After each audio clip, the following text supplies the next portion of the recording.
Hey Goldies, welcome back to An Open Book with Ashley Golson. Shout out to my new subbies and my loyal subbies. I love you dolls so much. So today I'm styling my big sister's $400 Yolissa 613 wig. I know some of you are gonna do it anyways, but let me know how you think I did in the comments. So let's dive into it. This wig is giving what she's supposed to give. We're gonna name Shorty Peaches, okay?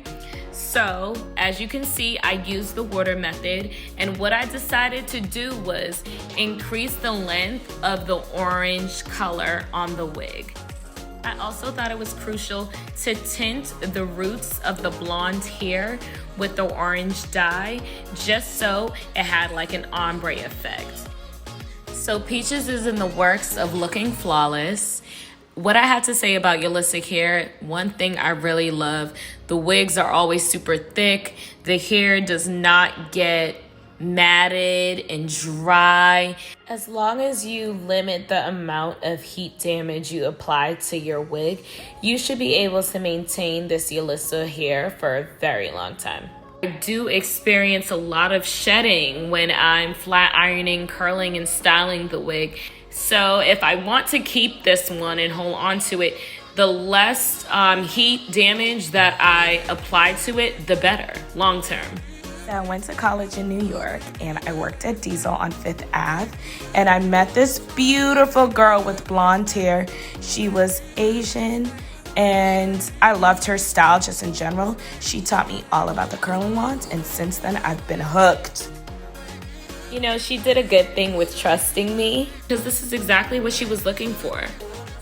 So I'm not gonna front like this wasn't an easy water method, but there's always room for error.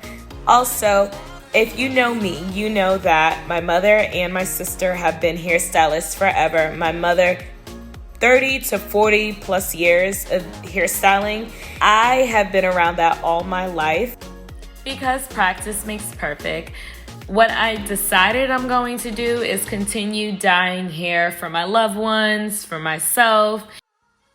This way, you guys can always let me know what you think in the comments. Give me some suggestions on how I can possibly do it better. And long term, I may even consider doing this to get myself closer and closer to my $1 million goal. Blah, blah, blah. Back to the hair. So the hair is looking amazing.